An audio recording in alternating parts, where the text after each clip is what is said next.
Hello, students. I'm Dr. Umesh Bansod, Professor, Department of English, J.M. Patel College, Bhandara, Maharashtra. In today's lecture, we are going to discuss The Toys, a beautiful poem, an important poem by Coventry Patmore. The Toys इस कविता के माध्यम से Coventry पैटमोर कौन सी बात को समझाना चाहते हैं, कौन सा मैसेज देना चाहते हैं, उसको आज हम इस लेक्चर में डिस्कस करेंगे।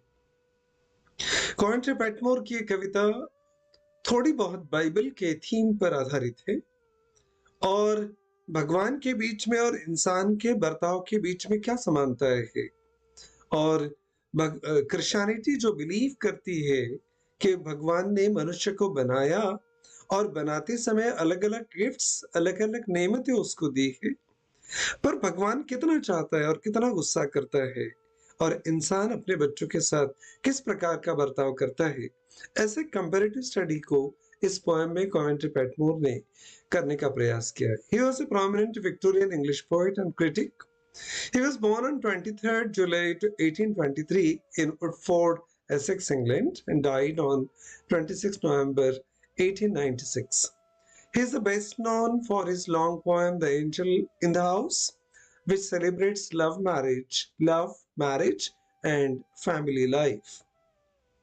His poetry is noted for its religious feeling, domestic themes, and idealized love and moral values. जैसे कि हमने पहले ही कहा था, कॉवेंट्री पैटमोर की ये कविता एक रिलीजियस फीलिंग को, एक ट्रस्ट को, एक विश्वास को दर्शाती है। कुछ फैमिली वैल्यूज को और मॉरल वैल्यूज को वो इस कविता के माध्यम से उजागर करना चाहते हैं। He is regarded as an important Victorian poet of domestic and religious poetry. जब भी धार्मिक कविताओं की बात होगी तो कॉवेंट्री पैटमोर का नाम विक्टोरियन एज में अदब से लिया जाता है। In this poem, the poet has described the story of a father who punished his son for disobedience. The toys, ये जो कविता हम पढ़ने वाले हैं, इस कविता में एक इस प्रकार की कहानी को प्रदर्शित किया गया है जहां पर एक पिता अपने बच्चे को, अपने बेटे को अवज्ञा करने के लिए, डिसोबीडियंस के लिए पनिश करते हैं, डांट कर उसको दूर कर देते हैं। Then he felt sorry for this act. बाद में पिता को रिमोर्स होता है, रिपेंट होता है, पश्चाताप होता है और वो गिल्टी फील करते हैं, अपने आप को दोषी मानते हैं। The child was misbehaving. अब पिता ने क्यों डांटा? क्योंकि बच्चा बदतमीजी कर रहा था। Therefore the father struck him and dismissed him with a harsh words. इसलिए कठोर शब्दों के साथ गुस्सा होकर पिता ने बच्चे को अपने आप से दूर कर दिया। Later on, the father wanted to see that whether his child is sleeping or not. He went to his bedside but found the child was sleeping. पर मन पिता का था, उनसे रह के नहीं हुआ। वो जाकर देखना चाहते थे कि मेरे डांटने के बाद बच्चा क्या कर रहा है, वो बिस्तर पर सोया है कि नहीं। उसके सिरहाने जाकर जब पिता ने देखा तो बच्चा सो रहा था। The father saw that the boy had kept some toys on table near his bed to comfort his sad heart. अपने दुखी मन को आराम देने के लिए, सुकून देने के लिए, सहारा देने के लिए बच्चे ने अपने बेड के पास जो टेबल रखा था उस पर बहुत सारे खिलौने ऐसे लगा कर रखे थे। Later on, he thought the God would have also forgive his creature for their childish misdeeds. बच्चे ने गलती किया, बच्चे ने बदतमीजी की, अवज्ञा की, तो पिता ने डांटकर उसको दूर कर दिया। कभी बच्चे के सिरहाने बैठकर इस बात को भी सोचता है कि मैंने भी तो बहुत बार अवज्ञा की होगी, मैंने भी तो बहुत सारी गलतियां की होगी, पर फिर भी पिता परमेश्वर ने मुझे क्या डांट कर अपने आप से दूर कर दिया। इसी सवाल का पीछा करती ये कविता है। The poem Toys is written by Coventry Patmore and the poet has used a simile here. He compares a father to God. एक सिमिली का प्रयोग करते हैं, पिता को वो भगवान के साथ कंपेयर करते, जोड़ते हैं। The poet says, "My love, my child is nothing as compared to God's love to me." भगवान जिस प्रकार से अपने बनाए गए क्रीचर को, मनुष्य को चाहता है, उनकी तुलना में मेरा प्यार मेरे बेटे के लिए कुछ भी नहीं है। I beat and punish my child for every small matter, but God loves me so much that he forgives. मैं हर एक छोटी गलती के लिए अपने बच्चे को डांटता हूँ, उसको मारता भी हूँ, पीटता भी हूँ, पर इतनी सारी गलतियां करने के बावजूद भी भगवान तो मुझसे प्यार करते हैं, और प्यार ही नहीं करते, मेरी गलतियों के लिए माफ भी कर देते हैं। यहाँ से कवि अपनी बात कहते हैं कविता के माध्यम से। My little son who looked from thoughtful eyes, मेरा जो छोटा सा बेटा है जिसके आंखों में गंभीरता और समझदारी दिखाई देती है, and moved and spoke in quite grown up eyes, और वह बड़े लोगों की तरह शांत ढंग से चलता और बोलता है जैसे वो उम्र से पहले ही बड़ा हो चुका है। हमने इस कविता में आपको बताना भूल गए कि उस बच्चे की माँ नहीं है। She has died and having my law the 7 times disobeyed. बिना माँ का बच्चा है, पिता के सहारे है, और ये छोटा सा बच्चा जो बहुत गंभीर धीर गंभीर दिखता है, बड़े लोगों की तरह शांत ढंग से चलता है और बोलता है, उसने मेरे बनाए हुए नियम की 7वीं बार अवज्ञा की थी। पिता कहते हैं, शिकायत कर रहे हैं, having my law the 7 times disobeyed, बताने के बावजूद भी उसने 7 बार मेरे आदेश का पालन नहीं किया। आई स्ट्रक हिम, फिर मैंने उसे मारा, पीटा और वहां से जाने के लिए कह दिया, जैसे कि पिता अक्सर करते हैं। And dismissed with hard words and unkissed, फिर मैंने कठोर शब्दों का प्रयोग किया और बिना प्यार किए, बिना उसको चूमे, मैंने उसको वहां से जाने के लिए कह दिया। In this stanza, the poet tells us how he punished his son for disobedience. The child walked and spoke like a grown-up man. He made a noise. बच्चा शोर करता था, पर बच्चों का यह स्वभाव है। His father asked him to keep quiet, but he did not obey him. At 7 times, the father punished his son and asked him to go away. The child was much grieved. He left his father and went to bed. The child deserved sympathy, as his mother had died due to some disease. किसी बीमारी के चलते बच्चे की माता का देहांत हो चुका है, और इस बच्चे को सिंपैथी चाहिए थी पिता से, हार्श वर्ड्स, गुस्सा नहीं। आगे कवि कहते हैं, his mother was a patient being dead. उसकी जो माँ थी धैर्यवान थी और उसका निधन हो चुका था। Then fearing lest his grief should hinder sleep, और मुझे डर हुआ कहीं उसका दुख उसकी नींद में बाधा न डाल दे। पिता को ऐसे लगा कि माँ का देहांत हुआ है, शायद वो अकेले सो नहीं पाएगा। आई विजिटेड हिज बेड, उसको डांटकर मैंने भगा तो दिया था, पर पिता का भी मन है, माना नहीं। वो बच्चे के बिस्तर के पास गए और देखा, but found him slumbering deep, पर वो बच्चा गहरी नींद में सो रहा था। In these lines, we are told how the father was sorry after punishing his son. He realized his mistake after a while and felt deep remorse. He was afraid lest the child's grief should be keeping him awake. So he went to his bed. But he found the child asleep. His eyelids were swollen due to the weeping, and his eyelash was still wet with the drops of tears. In these lines, the poet tells us how the child consoled himself in his grief after the punishment. When the father went to his bed and he found his child sleeping, he noticed that the eyelashes of the child were still wet with the tears. But the father became more emotional when he found that his son had very skillfully arranged some pieces of glass, a red veined stone, some shells, and bottle of bluebells, of giving comfort to his sad heart. It was a touching scene for the father whose wife was dead and there was no one to console the child. पिता ने डांटकर बेटे को अपने से दूर तो कर दिया, पर माँ नहीं है उससे प्यार करने के लिए, माँ की मौत हो चुकी है, देहांत हो चुका है, पिता ने भी डांटकर भगा दिया, तो बच्चे ने अपने आप को सिंपैथाइज करने के लिए अपने बिस्तर के आजू बाजू में कुछ पत्थर, कुछ शेल्स, कुछ बॉटल, ब्लू बेल्स, ऐसे बहुत सारी चीजें खिलौने इकट्ठा करके रख दिए थे। ये सीन बहुत टची है। बच्चा अपने आप को कंसोल कर रहा था। उसके बाद में father bent over the child and kissed away the tears from the boy cheeks, but tears from his own eyes dropped on his son's face. बच्चे को देखने गया था बिस्तर में सोया है कि नहीं, और उसकी आंखें अभी भी नम थी आंसुओं से। पिता ने जैसे ही उसके नम आंखों को चूमा, पिता की अपनी आंखों से भी आंसू छलक पड़े। And dropped on his son's face, और वो गिरकर अपने उसके बेटे के चेहरे पर गिरे। For a table drawn beside his head, क्योंकि उसके सर के पास एक मेज खींच कर रखी गई थी। He had put with in his rich, उसने अपनी पहुंच के भीतर कुछ चीजें रखी थी। बच्चे ने कुछ चीजें अपने आजू बाजू में जमा कर ली। अ बॉक्स ऑफ काउंटर्स, वहां गिनती के छोटे टुकड़ों का एक डिब्बा था। एंड रेड वेन्ड स्टोन, और लाल धारियों वाला एक पत्थर भी था। ऐसे लाल लाल निशान उस पर थे पत्थर पर। ऐसा एक पत्थर का टुकड़ा भी था। बच्चे ऐसे बहुत सारी चीजें खेलने के लिए जमा करते हैं।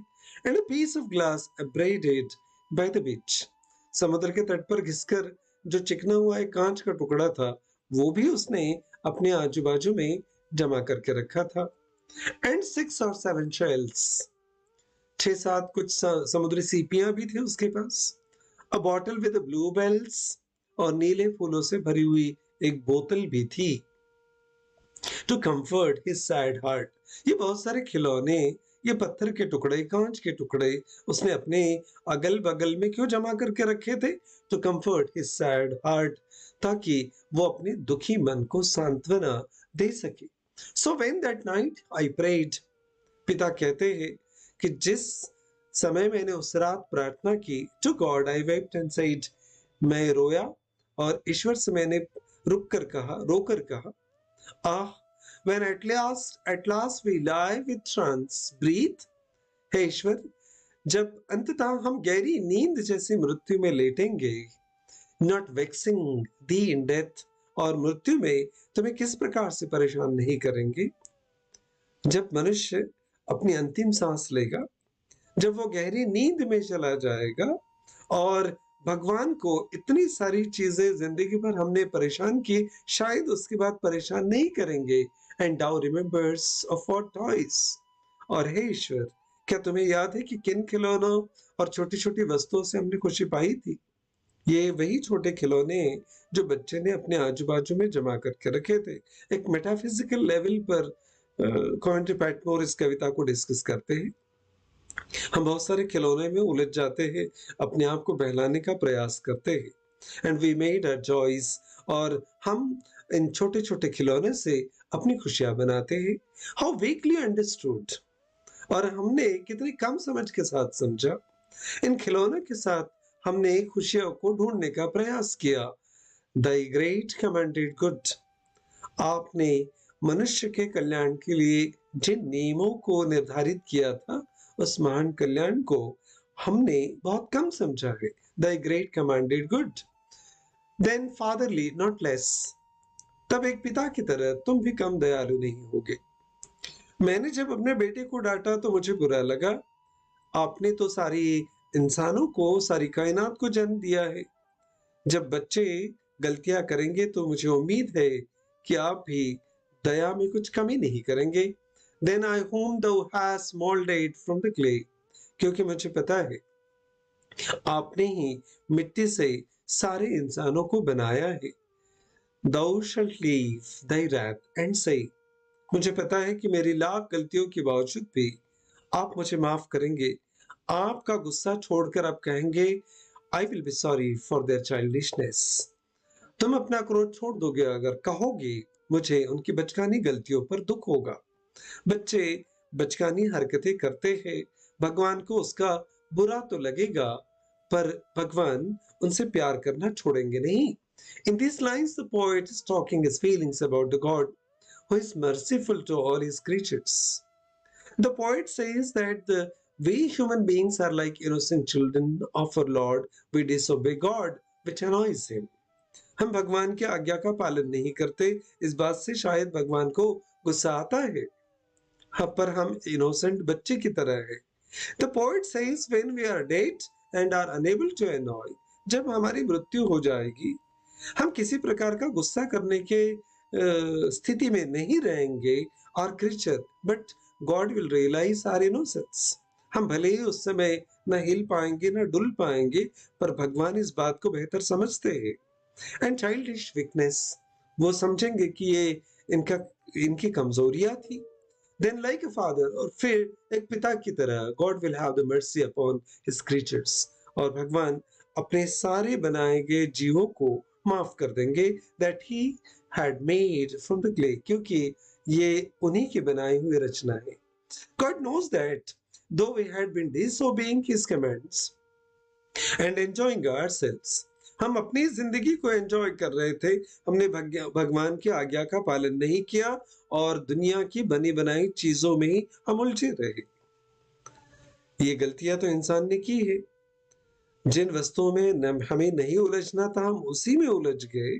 भगवान को यह डर तो हमेशा था कि कहीं ऐसा ना हो जाए कि मेरी बनाई गई चीजों में मनुष्य उलझा रहे और मुझको भूल जाए। Yet he will leave his anger and forgive us.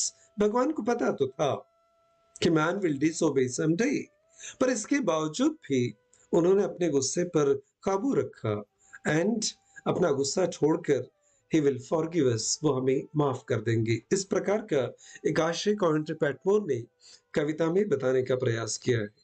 Examination की दृष्टि से ये कविता इंपॉर्टेंट है।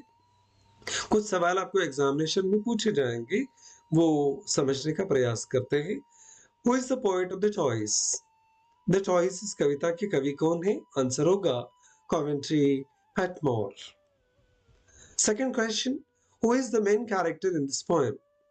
The main character is the poet's little son. कवि का छोटा बच्चा है इस कहानी का मुख्य किरदार, सेंट्रल किरदार, जिसके इर्द गिर्द सारी कविता घूमती है। Why did the poet strike his son? कवि ने अपने बच्चे को क्यों मारा, क्यों डांटा? The poet struck his son because he had disobeyed his father's rule for the 7th time. 7 बार उसने अवज्ञा की थी। How did the poet treat his son after striking him? पीटने के बाद, डांटने के बाद पिता अपने बच्चे के साथ, कवि अपने बच्चे के साथ कैसे बर्ताव करते हैं? He sent him away. उन्होंने उसको वापस भेज दिया विद हार्ड वर्ड्स, कठोर शब्दों से डांटकर, एंड विदाउट किसिंग हिम, और उसका लाड़ प्यार भी नहीं किया। What was the condition of the boy's mother? बच्चे के मां की कंडीशन क्या थी? The boy's mother was dead, उसकी मृत्यु हो चुकी थी। Why did the father visit his son's bed? डांटने के बाद जब पिता ने अपने पुत्र को अलग कर दिया, दूर जाने के लिए कहा, उसके बावजूद भी पिता उसके बिस्तर के पास क्यों गए? He feared that his son's grief might disturb his sleep. उन्हें ऐसा लगा कि शायद उसके रोने के कारण, उसके दुख के कारण इनकी नींद डिस्टर्ब हो जाएगी। So he went to see him. और वो उसे देखने के लिए चले गए। What did the father find when he visited the boy? जब बच्चे को देखने गए बिस्तर पर, तो क्या हुआ, क्या देखा? He found his son sleeping deeply. बच्चा गहरी नींद में सो रहा था। What did the boy keep near his bed? उसने बिस्तर के आजू बाजू में क्या रखा था? He kept several small objects. ये सवाल पूछा जा सकता है। He kept several small objects such as counters, stones, glass, shells, flowers and coins. What were the counters used for? जो counters वहां पर रखे थे, वो किस काम के लिए यूज किए जाते थे? Counters were small pieces used for counting or playing games. What kind of a stone did the boy have? बच्चे के पास किस प्रकार का पत्थर था? He had a red veined stone. Where did the boy get the piece of glass? Glass का टुकड़ा, कांच का टुकड़ा कहाँ मिला था? The glass had been abraded and made smooth by the beach. How many shells did the boy have? उसके पास समुद्र की सीपियां कितनी थी? He had 6 or 7 shells. What was kept in the bottle? Bottle में क्या रखा था? The bottle contained bluebells or blue flowers. What kind of a coins did the boy have? He had 2 French copper coins. बच्चे ने जो अलग अलग चीजें जमा करके रखी थी, उसमें कुछ कॉइन्स भी थे। और किस प्रकार के कॉइन्स थे? 2 French copper coins. Why did the boy keep these small objects near him? ये छोटे छोटे खिलौने और चीजें उसने अपने आजू बाजू में क्यों रखी थी? These cherished objects were meant to comfort his sad heart, अपने दुखी दिल को समाधान देने के लिए, satisfaction देने के लिए. What did the father do that night? उस रात पिता ने क्या किया? He prayed to God and wept. उन्होंने भगवान से प्रार्थना की और रोए. Thinking about his son, अपने बेटे के बारे में सोच रहे थे, and his own actions, और अपने कृति के बारे में भी सोच रहे थे कि मैंने ऐसा कृत्य कैसे किया. What does trance breath suggest? Trance breath suggests a deep sleep-like state, referring to death. बहुत गहरी नींद का तात्पर्य इस कविता में क्या है? मनुष्य के मृत्यु के बाद मनुष्य जैसे एक दूसरी गहरी नींद में चला जाता है, उसी बात का प्रतीक है नींद. What does the poet say about human understanding? मनुष्य की समझदारी के विषय में कवि क्या कहते हैं? He says the human beings have limited understandings of God's great purpose and goodness. भगवान का जो उद्देश्य है सृष्टि को बनाने का या उनकी जो अच्छाइयाँ है उसके बारे में मनुष्य की समझ मर्यादित है. हम पूरी तरह से उस क्रिएटर को, उस क्रिएशन को समझ नहीं पा सकते. How does the poet describe God?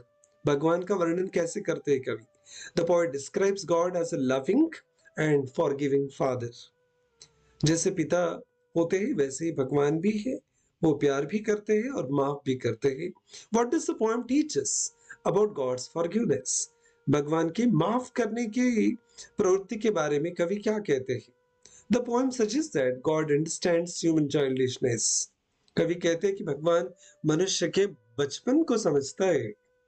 And mistakes and forgive him with love. उसकी गलतियों को भी समझता है और उसे माफ भी कर देता है. What is the central theme of the toys? The poem deals with the parental love, regret, forgiveness, human weakness, and God's mercy. ये भी important question है. Why does the father regret his behavior? पिता को अपने बर्ताव के ऊपर पश्चाताप क्यों होता है?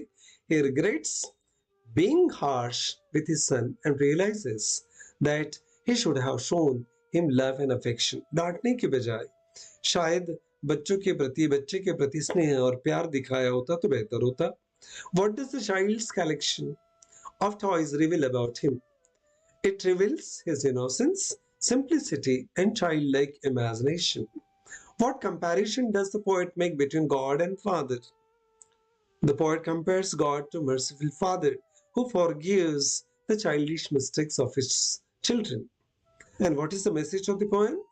The poem teaches us to be loving, patient, and forgiving, especially towards those who make innocent mistakes. जो नादानी में गलतियां करते हैं उन्हें हमने माफ कर देना चाहिए. इसी प्रकार का मैसेज कवि ने देने का प्रयास किया है. कुछ 50 वर्ड्स के क्वेश्चन आंसर्स भी आपको लिखने होंगे. सवाल पूछा जा सकता है, Why did the poet strike his little son? पिता ने अपने बेटे को क्यों डांटा? The poet struck his little son because the boy had disobeyed his father's rule for the 7th time. In anger, गुस्से से, the father punished him and sent him away with harsh words without kissing him. Later, he regretted his behavior and felt sorry for treating his innocent child so severely. Next question. Why did the father visit his son's bed at night? The father visited his son's bed because he was worried that the boy's sadness might prevent him from sleeping. The boy's mother was already dead, and the father felt responsible for his emotional well-being. When he reached the bed, however, he found the child sleeping peacefully and deeply. What objects did the boy keep near his bed? बच्चे ने अपने सिरहाने बिस्तर के आजू बाजू में कौन कौन सी चीजें रखा था? The boy kept several small and precious objects near his bed.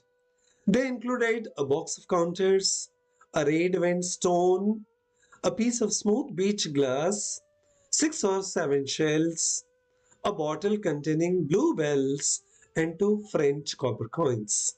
These simple objects were carefully arranged to comfort his sad heart. Question number 4. What do the toys reveal about the character of the child? खिलौने क्या दिखाते हैं बच्चे के स्वभाव के बारे में? The toys reveals the child's innocence, simplicity, and imaginative nature. He found happiness in ordinary objects such as shells, stones, flowers, and coins. These possessions had emotional value for him and provided comfort. They also emphasize his childlike nature and show how small things can bring happiness to child. Next question. Why did the poet pray and weep that night? The poet prayed and wept because he deeply regretted his harsh treatment of his son. While looking at the sleeping child, he realized his own mistake and became emotionally disturbed. He thought about the human weakness, death, God's mercy, and forgiveness that a loving father should show towards his child. One more question. What does the poem say about God's attitude towards human being? The poem presents God as a loving and forgiving father. Just as the human father understands and forgives his uh, childish mistakes, God also understands the human weakness. The poet believes that God will leave his anger aside and forgive people because he recognizes their limited understanding and childish nature. What is the central theme of the poem Toys? The central themes of the poem Toys are parental love, regret, forgiveness, human weakness, and divine mercy. The father's harsh treatment of his son makes him realize the importance of love and patience. Through this experience, the poet compares human fatherly love with God's greater compassion and forgiveness. Question number next. What is the significance of the toys in the poem? The toys symbolize the child's innocence and simple source of happiness. The counters, shells, stone, glass, flowers, and coins are ordinary objects, yet they are emotionally important to the child. They comfort him in sadness. Their presence also reminds the father of his son's vulnerability and innocence. These were important questions we discussed. I hope this discussion will definitely help you in the examination to prepare in a better manner. उम्मीद करते हैं कि discussion आपको exam के लिए और जिंदगी के लिए प्रिपेयर करने के लिए और आपके अंडरस्टैंडिंग को और बेहतर करने के लिए हेल्प करेगा. This video is also available on Grammar Planet by Dr. Umesh Bansod on YouTube. Thank you very much for watching this video.